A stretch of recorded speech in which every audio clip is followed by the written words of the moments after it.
After she divorced her poor husband and emptied their $100 million joint account to marry her wealthy lover, the world called it the smartest move of her life.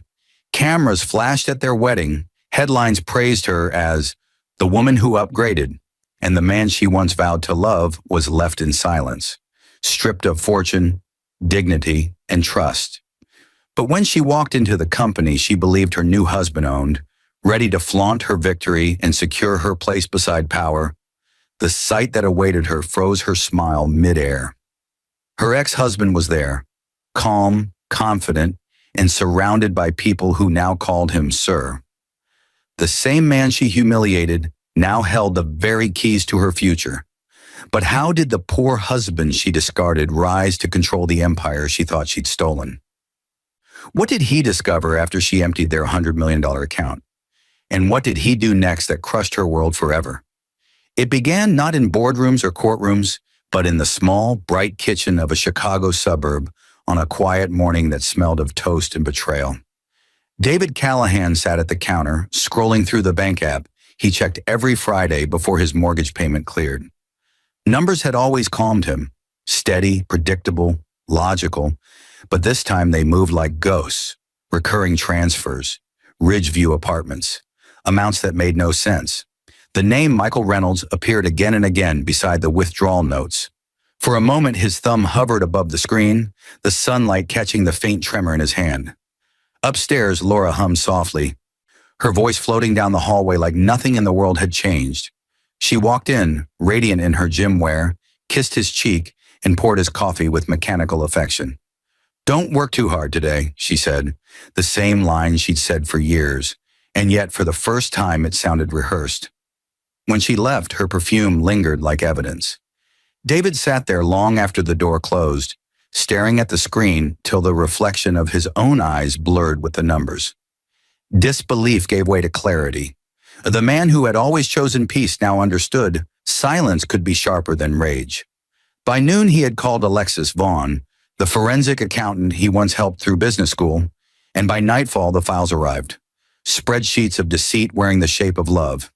Every transfer, every alias, every lease payment that traced back to Ridgeview Apartments and to Michael Reynolds, her business partner, and their family friend. He printed the documents, slid them into a plain folder labeled Tax 2024, and placed it beside the Christmas portrait on the mantel. The frozen smiles of a family that no longer existed. That night he whispered to himself, "Same place tomorrow." Not as threat, but as vow. Upstairs, Laura slept peacefully, unaware her empire was cracking beneath silk sheets. David watched her for a long moment, not with hatred, but with study. Betrayal had a sound, her slow breathing, steady and shallow. He memorized it. In the morning, he brewed her coffee, kissed her forehead, and asked about her yoga plans. His voice as even as ever. She smiled, reassured by routine, never noticing the faint shadow of detachment behind his eyes. When she left again, he dialed Alexis to confirm timestamps, then called Maya Alvarez, a divorce attorney known for precision so cold it was called surgical. "You'll need 3 fronts," Maya said during their first meeting. "Financial, custodial, reputational." David didn't flinch. He signed the retainer before she finished her sentence. Back home, Laura prepared for a charity gala, the same gala where she'd boast about her upcoming investment with Michael. She ironed her dress while humming an old love song, oblivious to the envelope sliding under the door an hour later. Divorce petition. Her hands shook as she picked it up. "This has to be a mistake," she whispered, but the signature at the bottom, his, ended the illusion. Her phone vibrated endlessly that night. Messages from Michael promising it would blow over. But David wasn't shouting, wasn't breaking. He was building. Maya had already frozen the joint accounts. The credit cards declined. The first domino fell quietly. At dawn, Laura drove to Ridgeview Apartments in panic. The doorman, polite and unbothered, greeted her as usual, unaware she was now under surveillance. Alexis had planted eyes everywhere. Security logs, delivery receipts, witnesses ready to testify. Each ordinary person she ignored would soon become a blade in court. And David, the man she dismissed as poor, sat in his study compiling files. Every document, another nail in the coffin of her performance. He didn't speak to her for 3 days. When she finally cornered him in the kitchen, demanding answers, he simply looked at her the way surgeons look at incisions before the first cut. "You'll understand everything soon," he said, his tone almost kind. That night she packed a small suitcase, calling Michael from the car. "He's calm," she whispered, her voice trembling. "Too calm." Michael laughed on the other end. "Then he's already broken." But when she reached the end of the driveway, David's silhouette stood in the window, motionless, watching her go. Not defeated, not pleading, only patient. In his world, silence was already speaking. The courthouse smelled faintly of varnish and nerves. Morning sunlight spilled through the tall glass panels, cutting across rows of polished benches where strangers waited to watch lives collapse behind polite procedure. Laura sat in the front row beside her attorney, fingers clasped too tightly around a designer clutch that matched nothing in her expression. The woman who once commanded rooms now stared at the double doors with the anticipation of someone about to face the ghost of her own making. When David entered, there was no trace of bitterness, only quiet command. He wore a simple gray suit, the kind that never fought for attention, yet the stillness in his gait made the entire courtroom seem to lower its volume. The judge greeted both counsels with professional indifference. To the court, it was another divorce between a restless wife and a patient man. But to David, it was the unveiling of a theater carefully rehearsed for months. Maya Alvarez sat beside him, her files aligned like surgical instruments. "Remember," she whispered, "you don't win here by emotion. You win by evidence." David nodded once. He didn't need the reminder. Emotion had been burned out of him the moment he found the last transfer labeled Ridgeview Apt 406, M. Reynolds. Laura's lawyer rose first, painting a portrait of neglect and emotional absence. "My client," she began, her tone dripping with contrived sympathy, "was left unsupported while Mr. Callahan focused on his business ventures. Ignoring her emotional needs?" Maya interrupted smoothly. "Objection, Your Honor." "Relevance?" The judge motioned for brevity. The opposing counsel continued, undeterred, embellishing Laura's sacrifices. The long nights alone, the emotional distance, the years of unreciprocated devotion. David listened without blinking. To anyone watching, he appeared detached, perhaps wounded. But inside him, every sentence was being cataloged like data in a lab experiment. When it was Maya's turn, the shift in energy was instantaneous. She stood with a quiet authority that made jurors lean forward.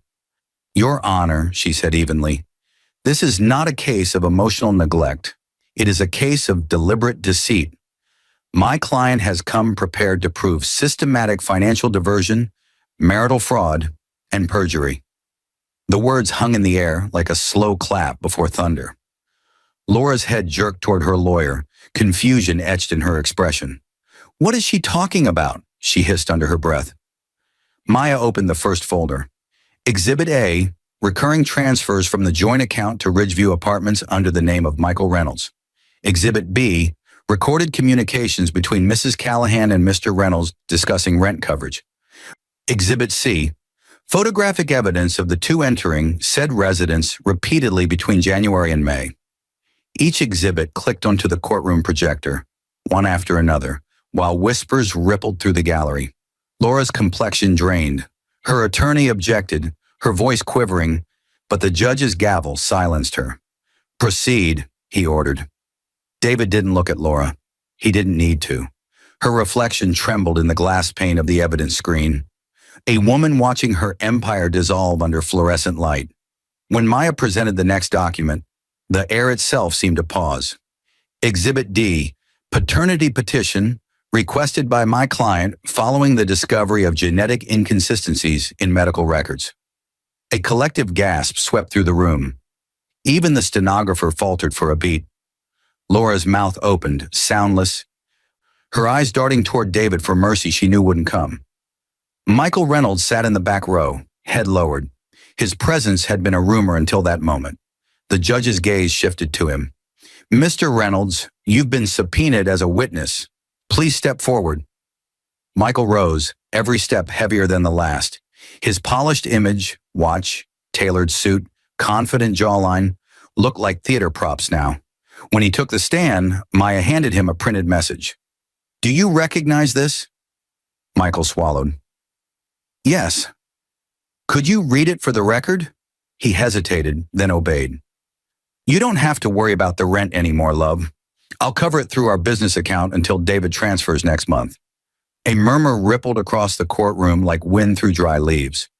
"Your Honor," Maya said, "this message was sent from Mrs. Callahan's personal phone to Mr. Reynolds's residence 2 days before the first joint withdrawal." Laura buried her face in her hands. The sound of her sobs broke the sterile order of the room, yet no one moved to comfort her. Even her lawyer's eyes softened only with resignation. When the judge called for recess, reporters outside surged forward, their cameras flashing through the glass doors. But David remained seated.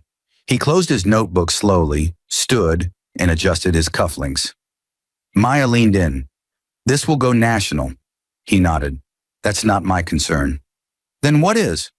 "Precision," he replied. "Everything must end where it began." As he walked past Laura, she reached out impulsively. "David, please, don't do this. We can talk. It's not what you think." He paused, just long enough for her to hope. Then he said quietly, "I know exactly what it is." Outside, the rain began, a soft drizzle that darkened the courthouse steps and mirrored the flash of headlines already spreading online. Corporate betrayal scandal, $100 million missing from Callahan Holdings account.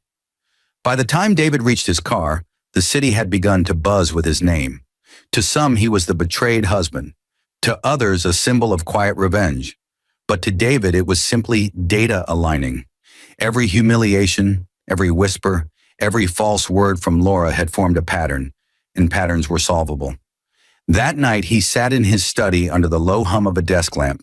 The same folder labeled Tax 2024 lay open, now joined by new files, new evidence, new strategy. He wasn't chasing closure anymore. He was constructing consequence. He picked up his pen and wrote 3 words on the first blank page. Phase 2 begins. The courthouse echoes faded into memory, but silence followed David home like a companion that finally understood him. The city lights stretched against the window pane, blinking through rain-slick glass as he sat alone at the kitchen table, staring at the steam rising from untouched coffee. Every sound, the refrigerator hum, the ticking clock, felt magnified in the absence of Laura's voice. For the first time, that quiet didn't wound him. It steadied him. He opened the old leather notebook he'd once used to track investments, its pages lined with numbers from a life built on trust. Tonight, he began rewriting it, not in figures, but in phases. Phase 1, exposure, completed. Phase 2, isolation, in motion. Phase 3, reconstruction, pending.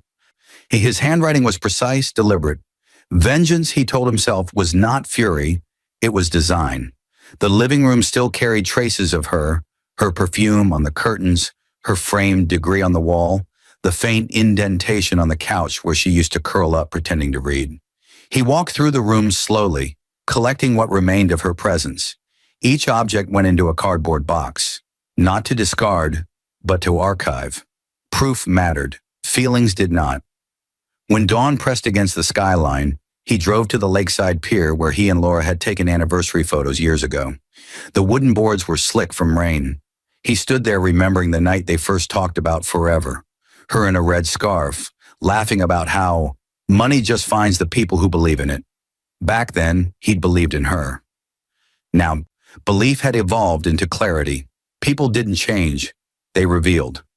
Across town, Laura's lawyer was already fielding calls from journalists, her mother calling in hysterics, Michael avoiding every reporter camped outside his office. Their panic formed its own symphony, a noise David refused to conduct. He returned to his office at Callahan Holdings, a mid-tier logistics firm that until a week ago had survived quietly under the radar. Now investors were calling, eager to support the man whose name trended across finance networks as the husband who fought back with evidence. He hadn't spoken to the press, hadn't given a single interview, and yet the silence had made him louder than any statement could. "Sir," his assistant said, entering hesitantly, "we received an offer from Bennett Holdings. They want to acquire your patents outright." David looked up, interest flickering. "Bennett Holdings. The name triggered an old memory. Noah Bennett, a quiet inventor he once helped fund years earlier. He made a note to call. The interconnectedness of fortune never surprised him anymore. Betrayal, after all, traveled in circles. That night, rain returned, heavier this time. David drove without purpose through the outskirts of the city until he reached the old warehouse he used as storage during his expansion years. The key still fit. Inside, dust shimmered under the headlights as he opened crates of forgotten prototypes. Tracking devices, logistics sensors, patents half-finished because Laura once convinced him they weren't profitable enough. He brushed dust off a metallic plate engraved with his initials. Callahan Systems. The sight reignited something older than vengeance. Vision. Back at home, he drafted an email to Alexis Vaughn and Maya Alvarez. Subject line, formation proposal. The body contained a single sentence. It's time to build something that can't be taken. Attached was a file named Aurora Tech Blueprint. As the message sent, thunder rolled through the distance, and his phone buzzed with an unfamiliar number. He let it ring twice before answering. David Callahan. The voice on the line was steady, professional. Mr. Callahan, my name is Mason Everett. I represent Calitech Ventures. A mutual contact, Miss Vaughn, suggested we speak. The name stirred faint recollection. Calitech, a new tech investment firm making quiet moves in Chicago's finance sector. What's your interest? Resurrection, Mason replied simply. You've been humiliated publicly, but handled it like a strategist. We're acquiring companies that value precision over drama. I believe you fit the description. David's lips curved faintly. You believe correctly. They agreed to meet the next evening. After hanging up, he sat back, watching rain thread down the glass. For months, he'd been the betrayed man learning how to breathe again. Now, destiny seemed to be stitching him into a larger design. He thought of his father, a small-town accountant who used to say, when someone cheats you, son, don't burn the bridge. Own the river. At the time, it sounded poetic. Now it was tactical doctrine. Hours later, Laura sat in a hotel room across town, scrolling through news headlines that turned her name into scandal. Wife of betrayed investor accused of $100 million fraud. Her reflection stared back at her from the screen, makeup smudged, eyes hollow. Michael paced behind her, muttering about frozen accounts and subpoena notices. You said he was harmless, he hissed. You said he wouldn't fight back. She turned toward him, panic sharpening her tone. He didn't fight back. That's the problem. He's planning something. I can feel it. Michael scoffed. You're imagining things. But even he didn't sound convinced. Back at the Callahan residence, the storm outside finally eased. David placed his notebook on the desk, opened to a new page, and drew 3 intersecting lines. Beside them, he wrote names. Mason Everett, Noah Bennett, Vanessa King. Threads waiting to connect. For the first time since the betrayal, he smiled, not in triumph, but in realization. Revenge wasn't about punishment anymore. It was about evolution. He wasn't the poor husband she left behind. He was the architect of something far larger than she or Michael could comprehend. When the clock struck midnight, the house was utterly silent. But within that stillness, something vast had begun to move. The lobby of the Langford Tower shimmered with steel and glass, the kind of place where ambition echoed louder than footsteps.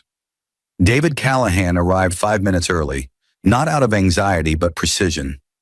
Mason Everett was already there, tall, composed, a man whose calm seemed carved from the same stone as David's own. His handshake was firm but unhurried, his eyes assessing without judgment. Mr. Callahan, Mason said, or should I say the man who taught Chicago that revenge can file taxes? David almost smiled. I prefer efficiency to drama. Good, Mason replied. Then we'll get along. They moved through the corridor into a conference room overlooking the river. Mason gestured toward the skyline, its reflection trembling on the water below. You see that? That's what betrayal looks like. Bright, expensive, and temporary. He slid a folder across the table. Calitech Ventures. We build companies out of ruins. I've been watching yours. David opened the file. Inside were projections, acquisition targets, and one name circled in red, Aurora Tech. You already knew, David murmured. Mason nodded. Alexis Vaughn briefed me. Your prototype patents are worth more than what you lost. We invest in intellect, not sympathy. I'm offering you partnership, equal shares. You provide technology, I provide capital, and together we rewrite the market that mocked you. David studied him. And what do you gain besides profit? Proof, Mason said quietly. I was left for dead once too. The admission hung between them like an invisible signature. They understood each other instantly. Two men reshaped by betrayal, turning heartbreak into architecture. By afternoon, the deal was sealed with nothing but a handshake and a mutual vow. No publicity, no ego, no noise, just execution. Within days, Aurora Tech began its resurrection under Calitech's umbrella. David's nights filled with blueprints, legal filings, and quiet correspondence with engineers who had once abandoned him for Michael Reynolds' firm. Now they returned one by one, drawn by the gravity of precision. Across the country in Manhattan, another name began to reappear.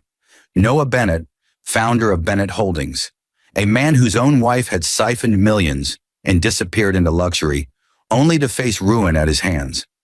Mason arranged a private meeting at the Harbor Club, introducing the two with understated ceremony. Noah Bennett, Mason said, meet David Callahan. You've both built empires from ashes. You just didn't know the ashes came from the same fire. Noah's grip was colder, his voice deliberate. I've read about you, the husband who fought with silence. I admire that. I built my silence into an empire too. David leaned back. Then maybe we should stop fighting our past separately. The three men spoke for hours about law, technology, and revenge disguised as enterprise. Their ideas overlapped like circuitry. David's logistics algorithms, Noah's acquisition network, Mason's venture capital skeleton. By midnight, they had drawn a blueprint on a napkin, a global consortium hidden behind subsidiaries, each designed to absorb and dismantle companies founded on greed. They called it the Stillwater Initiative, a nod to what all three believed, that the calmest water hides the deepest power. As Aurora Tech's headquarters took shape inside an abandoned textile plant, David supervised silently, watching engineers install servers and data lines beneath industrial lamps. Every flicker of light reminded him of nights when Laura mocked his ambition. You dream too small, David, she'd said. He almost thanked her now. Dreaming small had kept him invisible long enough to build something untouchable. Mason handled investors with surgical charm, while Noah used his connections in Manhattan law circles to secure patents, offshore trusts, and shell holdings. Together, they wove a net so complex that even regulators mistook it for philanthropy. But their alliance wasn't born from greed. It was born from symmetry. Each man carried a scar that matched the others. Each had been betrayed by love disguised as loyalty, and together they were turning pain into infrastructure. One evening, as the three reviewed financials inside the newly finished Aurora Tech boardroom, Mason poured whiskey into crystal glasses. You know what separates us from them? He asked. They destroy to feel powerful. We build to prove we never needed them. Noah raised his glass. To rebuilding in silence.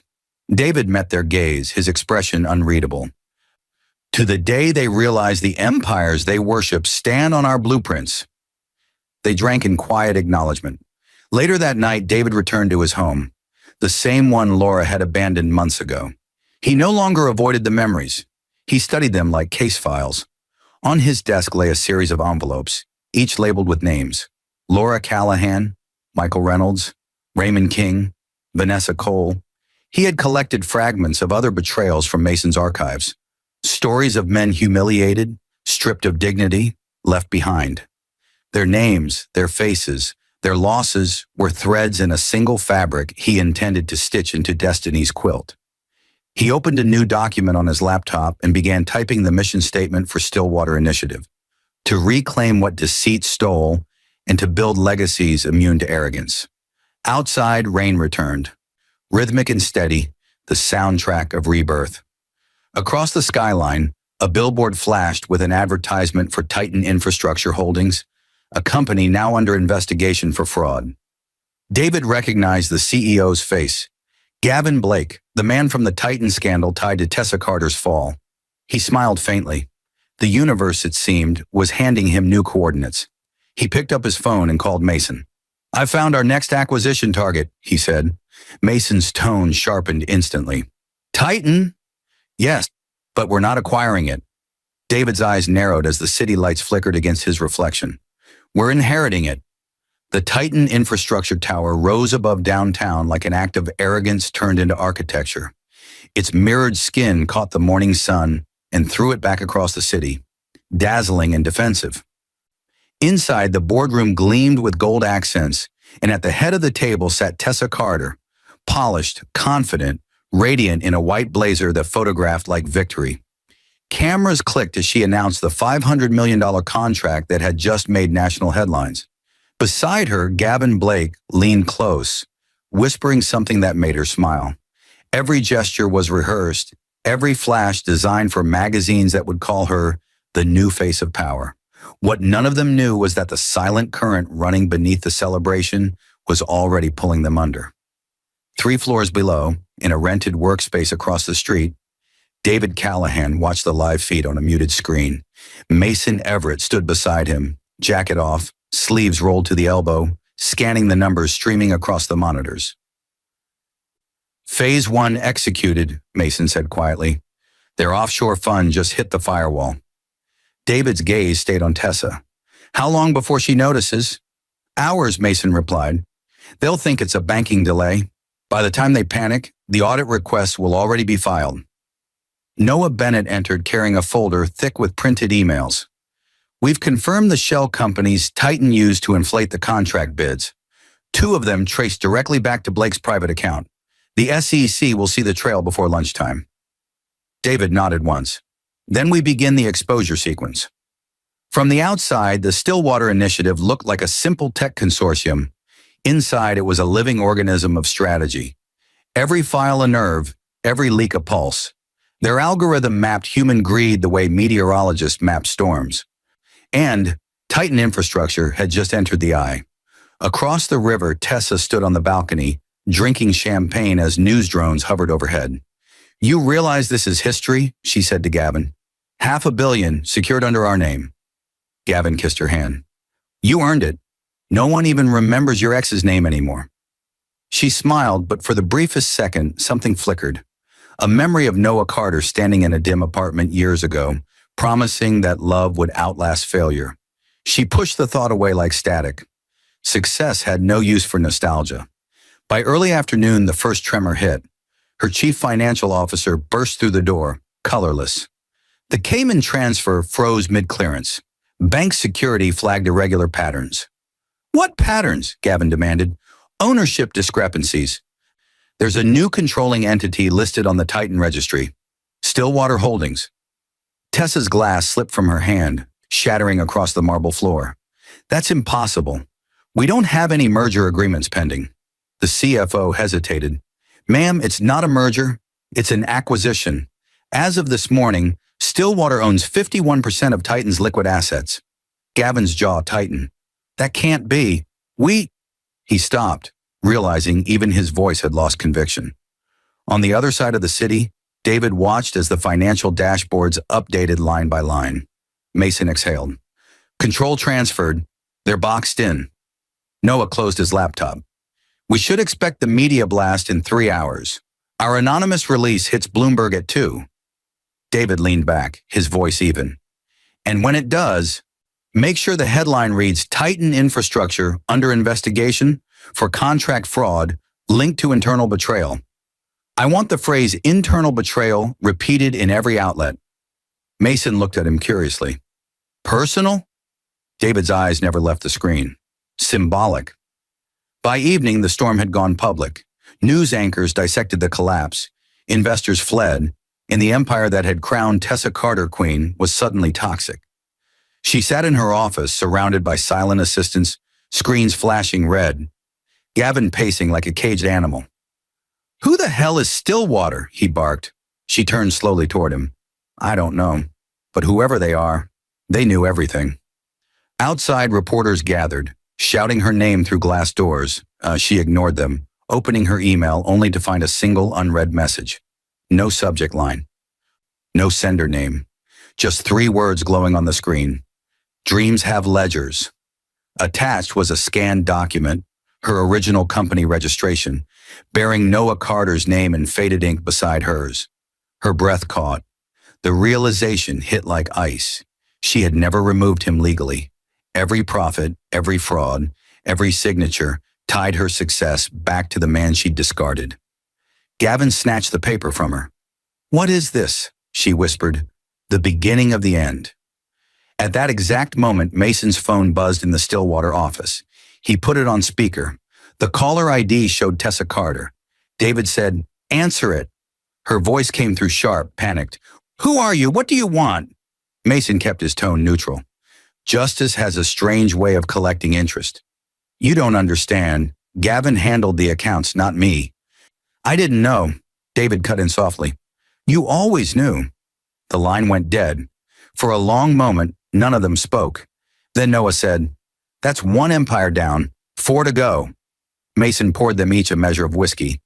"To the architecture of consequence." David touched the glass to his lips but didn't drink. His mind had already moved ahead, to a name Mason had mentioned in passing, Vanessa King, another betrayer orbiting their growing constellation. The map of revenge was expanding, and each new downfall made their silence louder. Across the skyline, the Titan infrastructure sign flickered, 1 bulb at a time, until the name dissolved into darkness. Cameras caught the blackout, broadcasting it live as a symbol of collapse. In the shadows below, Tessa stood at the window, staring at her reflection in the glass. A woman wrapped in diamonds and ruin, watching the light go out on everything she thought she controlled. Somewhere in that reflection, she could almost see him. The quiet man who never raised his voice yet had turned her triumph into silence. And for the first time, she understood what power really sounded like. It didn't roar. It whispered, "Perfect." The jet touched down on the wet tarmac of Heathrow just past dawn, its engines fading into the hum of a city that mistook exhaustion for progress. David Callahan stepped into the gray London morning, wearing a charcoal coat, his expression as unreadable as the clouds above him. Mason Everett waited near the gate, phone pressed to his ear, speaking in that controlled murmur that always sounded like strategy disguised as courtesy. "They confirmed the transfer," Mason said once they were in the car. "Stillwater Europe is live. Vanessa King's ex-husband meets us at 9. David looked out the window at the rain streaking across the glass. "Gregory Cole, the man who disappeared after his wife traded him for Raymond King." "The same," Mason replied, "but he's not the failure the tabloids wrote about. His uncle left him a fortune.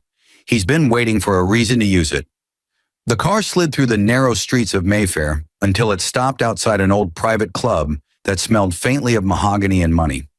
Inside, Gregory Cole waited by the fireplace, the embers casting soft gold across a face weathered more by disappointment than age. He stood when they entered. "Mr. Callahan," he said, extending a hand. "I've heard what you did to Titan." David shook it firmly. "Then you know this isn't charity." Gregory gave a thin smile. "Good. I'm done with sympathy. I'm here for precision." They sat around a low table as rain tapped steadily against the windows. Mason opened a leather folio thick with documents, acquisition maps, shell companies, discrete bank routes. "Vanessa King runs the King Imports Consortium through a network of dummy suppliers," Mason explained. "She's using them to launder Raymond's shipping revenue into personal accounts. Our aim isn't exposure, it's transfer. We take the arteries before they notice the heart is gone." Gregory listened, eyes narrowing. "You mean to own them without firing a shot?" David's tone was even. "Exactly. Revenge that looks like accounting." By noon, the plan was set. A quiet purchase of a dormant branch under the King Imports umbrella, an entity registered decades earlier and forgotten in the paperwork. Through that single acquisition, Stillwater Europe would gain legal access to every ledger Vanessa used to funnel her fortune. David signed the authorization, sealing Gregory's entry into the alliance. Later, as they walked through the drizzle toward the car, Mason said, "He reminds me of you before Chicago burned." David's gaze stayed on the slick pavement. "Then maybe he deserves the same rebirth." Across town, Vanessa King floated through the marble lobby of the Royal Exchange Hotel, arm looped through Raymond's, laughter bright enough to draw attention from every corner. She believed herself untouchable. Lagos behind her, wealth beneath her heels, a new surname that glittered on business magazines. What she didn't know was that the very company funding her wardrobe no longer belonged to her. That evening, while she toasted investors under chandeliers, Gregory sat in a darkened office one floor below, watching the corporate dashboard update in real time. Each share transfer blinked across the screen like quiet thunder. When the last confirmation appeared, he whispered, "Welcome home."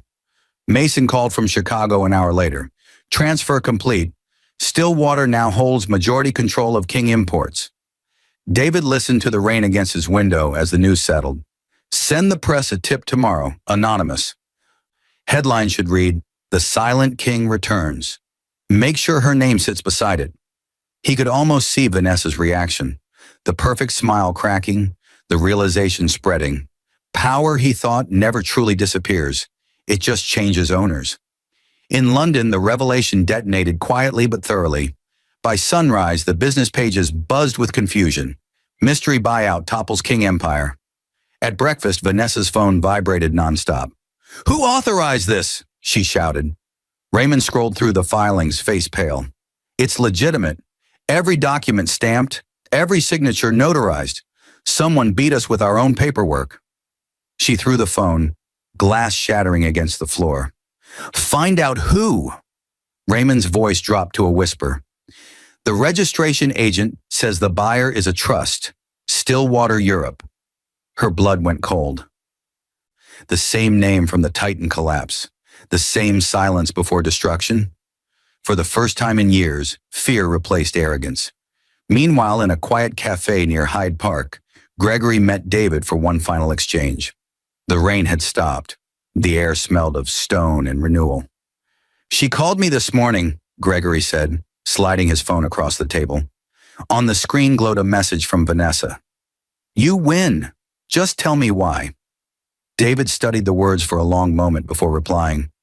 "Because she never learned that silence is not weakness. It's planning." Gregory nodded slowly, as if the truth were both bitter and liberating. "What happens to her now?" "Nothing," David said. "That's the point. She lives watching what she lost."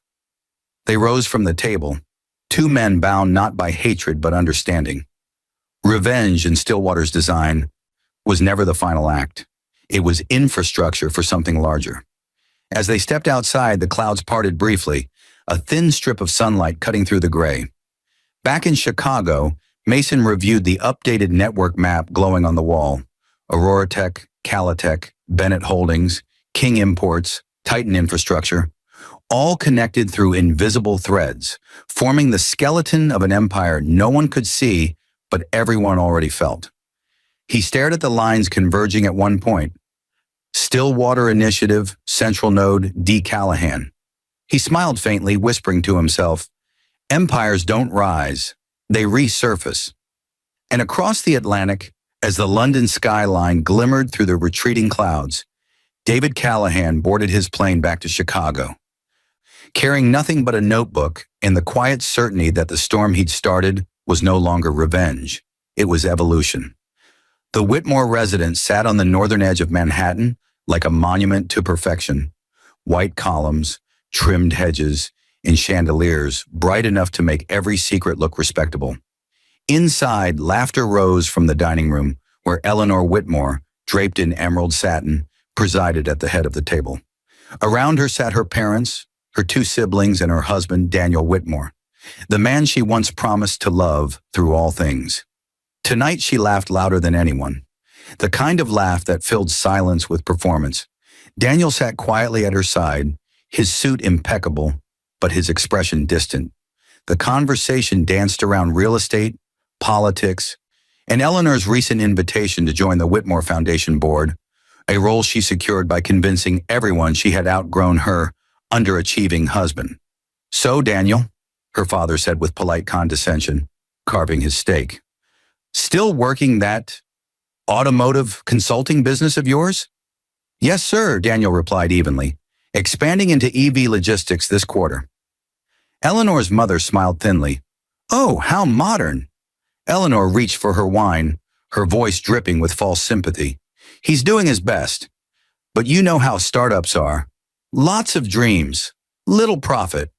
The table chuckled. Daniel's hand tightened around his fork, but his eyes remained calm. He'd heard worse. Years ago, he might have argued, tried to prove himself. Now he simply observed. He had learned that silence unsettled arrogance faster than anger.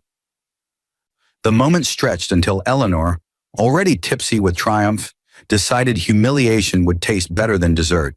She leaned back and said with a smirk, "You know, sometimes I think I married him for charity. I just didn't realize charity could be tax deductible." The table erupted in laughter. Daniel set his fork down gently. The clatter silenced the room. He looked at her for a long moment, then said quietly, "Enjoy the spotlight while it lasts, Eleanor. Lights have a habit of going out." Her laughter faltered. "What's that supposed to mean?" He didn't answer. He stood, buttoned his jacket, nodded respectfully to her father, and walked out. The door clicked shut behind him, and in that click, something shifted. Across the city, David Callahan sat in a private room at the Four Seasons, reviewing files with Mason Everett and Noah Bennett. A new name glowed at the top of the projection, Whitmore and Associates, one of New York's oldest law firms, owned by Eleanor's father. Mason traced the connection with his pen. "They're handling contracts for the governor's office. Corruption probes, slush funds, ghost donors, ripe for collapse." Noah added, "Eleanor's family is untouchable socially, but over-leveraged financially. The firm's liabilities are hidden under public grants. One push, and it folds." David studied the data. Her husband, Daniel Whitmore, filed a patent 2 years ago under an unlisted shell company. "The tech matches Aurora-Tech's Transport AI." Mason looked up. "He's ours then." David nodded. "Bring him in." The next morning, Daniel received an anonymous invitation delivered to his office. No signature, only a time and location. Curiosity outweighed suspicion. When he arrived at the Stillwater penthouse, Mason greeted him with the ease of an old friend. "Mr. Whitmore, we've been expecting you." Daniel frowned. "Expecting me? I don't even know who you are." David emerged from the adjoining room, calm, precise. "You will.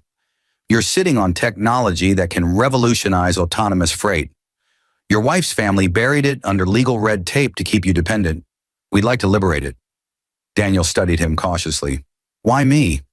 "Because," David said, "you understand the cost of humiliation, and because revenge works best when it builds, not burns."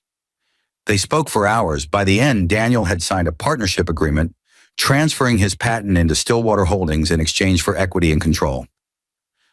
For the first time in years, he felt something he hadn't felt since before Eleanor's scorn. Purpose. That evening, Eleanor attended another charity gala, dazzling cameras in a gown that sparkled under the chandeliers. She had no idea her father's firm had just lost its largest client. Whitmore and Associates contracts quietly rerouted to Stillwater's legal wing. By midnight, regulators were already combing through her family's accounts, tipped off by anonymous filings. 3 days later, Daniel returned home.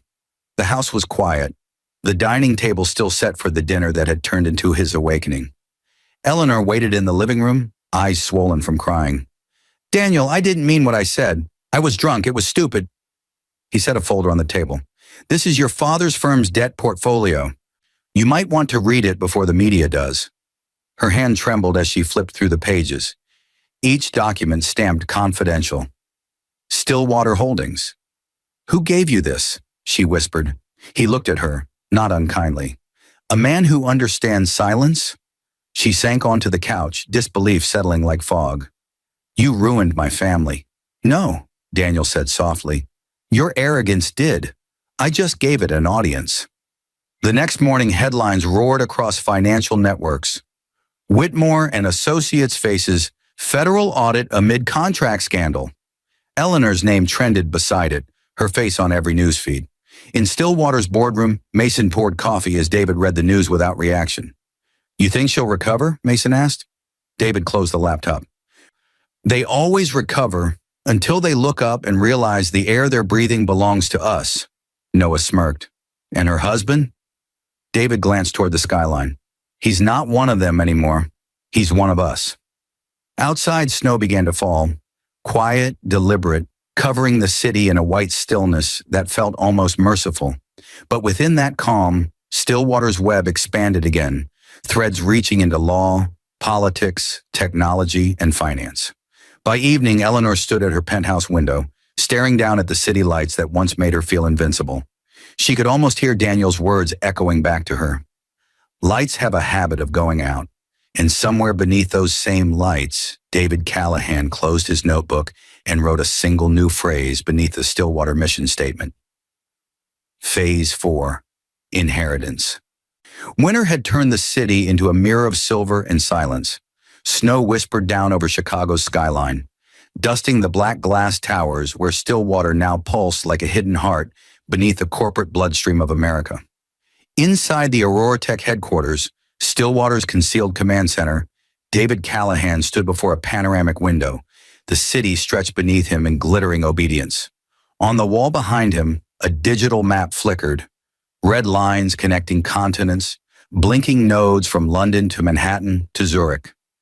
Every name on that map once represented humiliation. Now they represented control. Titan Infrastructure, King Imports, Whitmore and Associates, each absorbed, stabilized, rebranded under the Stillwater Initiative. Mason Everett entered quietly, carrying a slim folder. "It's done," he said. "Our European branches are officially consolidated. Stillwater Holdings is now the largest private equity network on record, untouchable and untraceable." David turned, expression unreadable. "And the inheritance files?" Mason handed him the folder. Inside lay documents stamped Grant Global Estate Trust, a name that had circulated in elite financial circles for decades, a family fortune believed to have vanished after a legal collapse in 1987. Noah Bennett walked in moments later, snow still clinging to his coat. "You'll want to see this," he said, sliding a hard drive onto the table. "Remember the sealed archives Alexis found in the Ridgeview account? They weren't just Laura's. They were tied to the Grant estate." David's brow furrowed. "Grant, as in Carter Grant, the one behind Titan's early funding?" Noah nodded. "The same. His holdings were hidden through blind trusts. Someone froze them 30 years ago under a clause that required a trigger event to reopen distribution. Guess who's named executor now?" Mason smiled thinly. "You." David studied the papers. His name, David R. Callahan, appeared beneath the legal clause. In the event of moral breach by successors, control reverts to the silent partner. His pulse steadied. He remembered signing a non-disclosure decades earlier while interning at Carter Grant's firm, his first job out of business school. Back then, it was paperwork. Now it was destiny. Mason said quietly, "Phase 4 was never about ownership. It's about succession." David looked up. "We're not destroying legacies anymore. We're inheriting them." Noah poured 3 glasses of whiskey. "To inheritance," he said. David didn't drink. He stared at the city, his voice lower than the hum of the room. "No, to resurrection." Across the ocean in London, Vanessa King sat before her television, watching the news break. "Stillwater Initiative acquires remaining assets of Grant Holdings." The ticker scrolled beneath her frozen expression. Every company that once humiliated her, linked under a single parent firm. Her phone buzzed with messages from old acquaintances, now begging for introductions to Stillwater. She turned it off, realizing the name David Callahan had appeared in every headline since the Titan collapse. In Manhattan, Eleanor Whitmore's father stood before the remnants of his firm as federal auditors tore through decades of contracts. "It's impossible," he muttered. "No one consolidates this fast." His associate replied grimly, "They didn't consolidate. They inherited."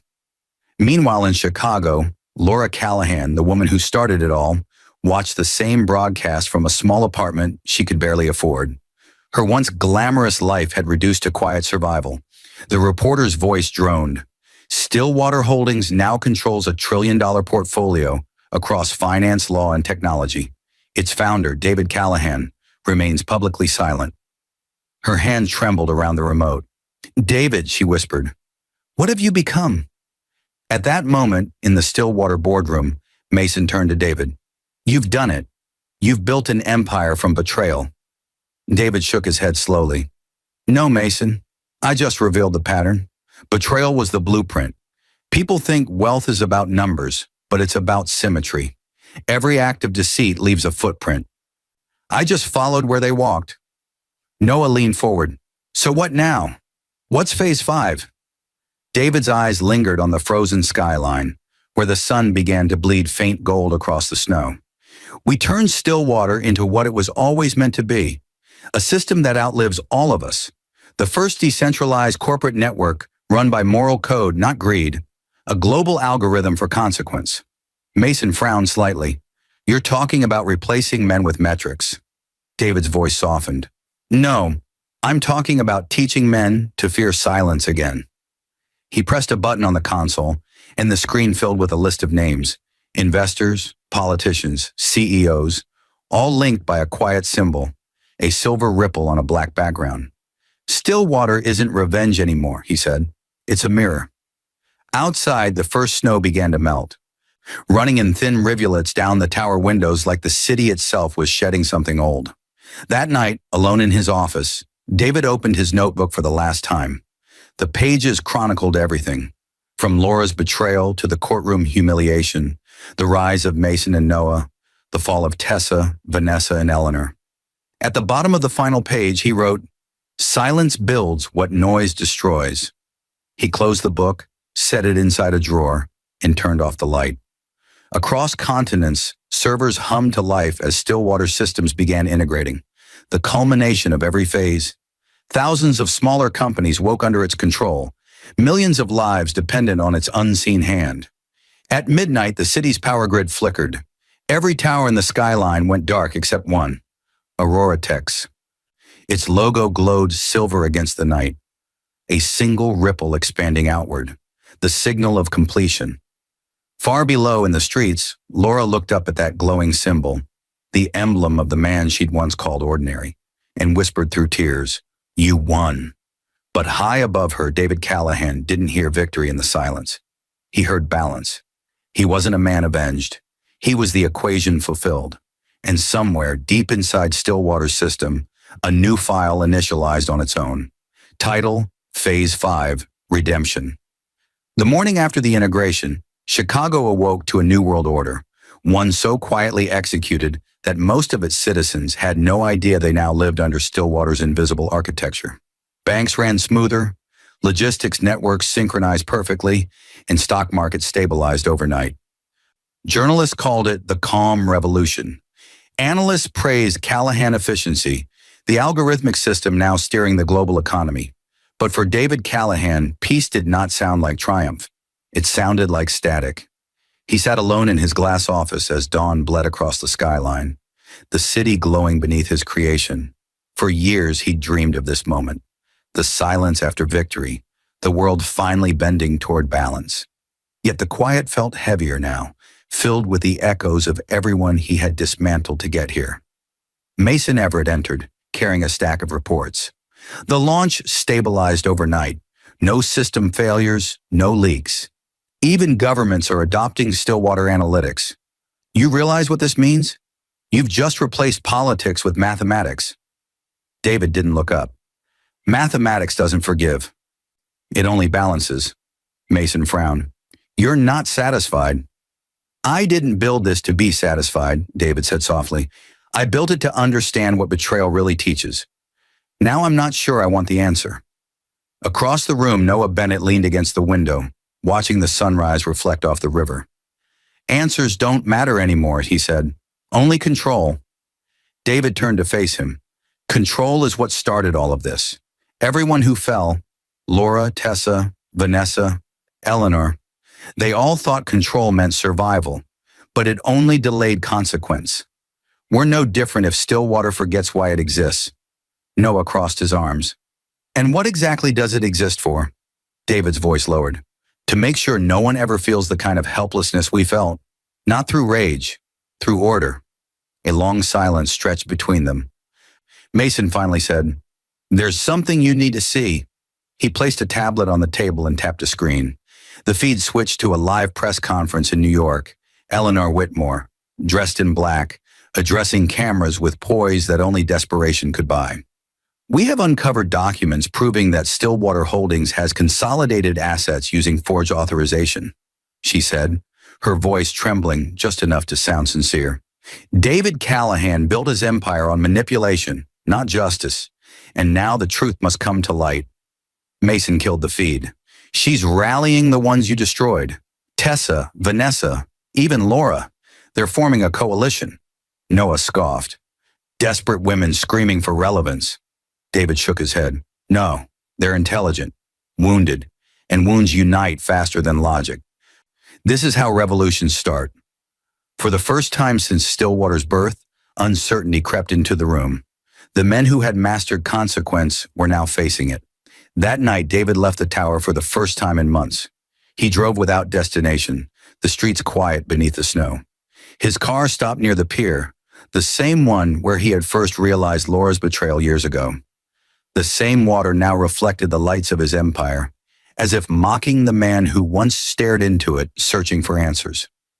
He stepped out into the cold wind. The lake stretched endlessly before him, vast and indifferent. He remembered his father's voice. Own the river. But standing there, he finally understood the rest of that lesson. The river owns no one. His phone buzzed. A message. No name, no number. Just 3 words. You lost balance. Attached was a video file. He played it. The footage was grainy, clearly taken from a phone. It showed a conference room filled with reporters. Laura Callahan stood at the podium. Her voice trembled, but her eyes burned with resolve. Stillwater has replaced justice with automation, she said. David Callahan isn't restoring morality. He's rewriting it. Every algorithm he designed carries a trace of vengeance. And vengeance cannot build peace. The clip ended abruptly. David stood frozen, the wind slicing through his coat. For the first time in years, her words reached him not as accusation, but as truth. She wasn't wrong. Stillwater had become something beyond intention. A machine that rewarded consequence without compassion. He drove back to headquarters in silence. Mason and Noah were waiting, anxious. She's going public tomorrow, Mason said. If she releases the source codes, governments will shut us down. David opened his desk drawer and pulled out the old leather notebook, the one that started it all. He flipped through the pages filled with names, diagrams, betrayals, until he reached the last blank sheet. Slowly, he wrote a single line. Balance cannot exist without mercy. He looked up. I built this system to calculate justice. Now we'll teach it empathy. Noah frowned. You can't humanize code. David met his gaze. Then we'll start by humanizing ourselves. He reached for the console and accessed Stillwater's central AI. The holographic display filled the room, thousands of data streams pulsing like veins. He began entering new parameters manually, rewriting the code that governed consequence. Mason stepped forward. What are you doing? Ending phase 5, David said. Beginning phase 6. Which is what? David's eyes lifted to the screen as the new code compiled. Forgiveness. The system hesitated, lights flickering, algorithms stalling, as if even the machine resisted mercy. But then slowly, the network stabilized. The red lines across the map shifted to soft blue, the symbol of Stillwater's ripple spreading calmly across continents. Outside, the city's lights dimmed for a brief moment, then glowed brighter than ever. In that quiet, David finally smiled, tired, human, and whole. For the first time since betrayal had shattered his life, the silence didn't sound like punishment. It sounded like peace. Morning drifted over Chicago like a confession. The skyline gleamed, glass towers reflecting a calmer light than the world had seen in years. Stillwater's new system, rebuilt overnight by David Callahan's trembling hands, had rewritten itself into something gentler. The algorithms no longer hunted corruption, they healed instability. Markets steadied not through fear, but fairness. For the first time in a decade, the world felt balanced. David stood on the rooftop terrace of Aurora Tech headquarters, watching sunlight dissolve the last traces of snow. Below, the city moved with mechanical grace, traffic signals syncing, hospital grids functioning without outage. Food supply routes recalibrated to feed rather than profit. The world was running on forgiveness. Mason Everett joined him, coffee steaming in the cold air. "You realize what you've done?" he said quietly. "You turned Stillwater into the conscience of the economy. Half the governments think you're a prophet. The other half think you're dangerous." David's eyes stayed on the horizon. "Both are right." Noah Bennett arrived moments later, his face drawn. "We've stabilized globally, but we've lost about 30% of our holdings. The new code redistributed wealth to lower sectors, auto-balance protocols. It's giving the money back." David finally smiled. "Then it's working." Noah's jaw tightened. "You're dismantling everything we built."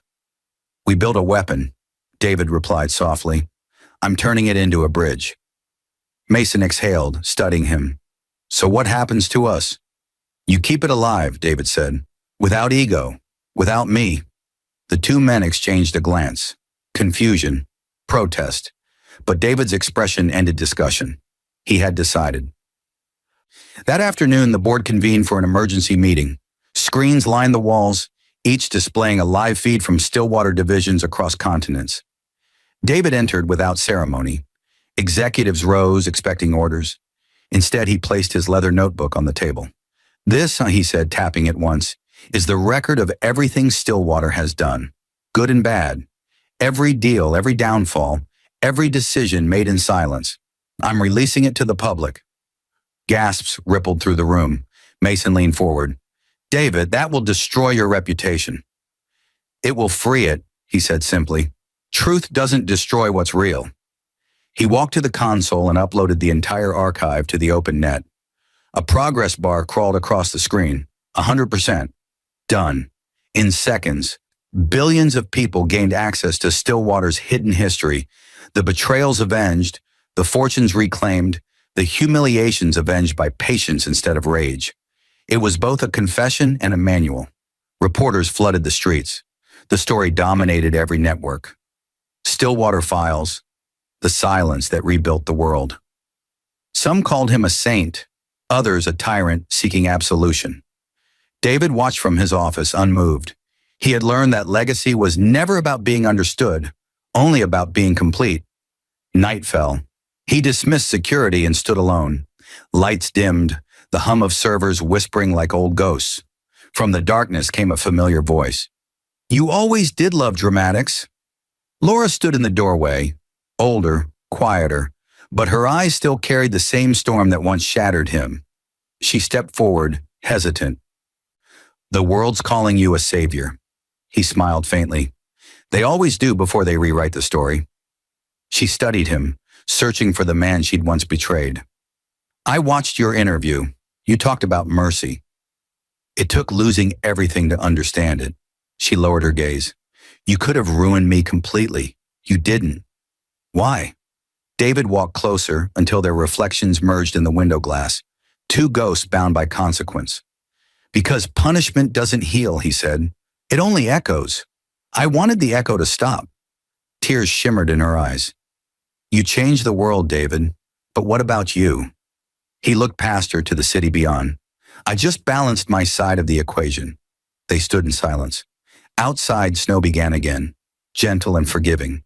When Laura finally left, she turned once at the door. "You were right," she whispered. "Silence was louder than hate." He watched her disappear down the hallway, and for the first time since their marriage collapsed, the ache inside him felt clean. Later that night, David walked through the empty corridors of Stillwater, past the humming servers and glowing maps. He paused before the master terminal, where one final prompt blinked. "Archive user, Callahan. Terminate session?" He typed, "Yes." The screens flickered, then dimmed. Stillwater would continue under global stewardship, coded to evolve without him. Humanity would no longer need its silent architect. He stepped out onto the balcony as dawn broke again, the wind sharp, the sky pale gold. From here, the city looked reborn, chaotic, human, alive.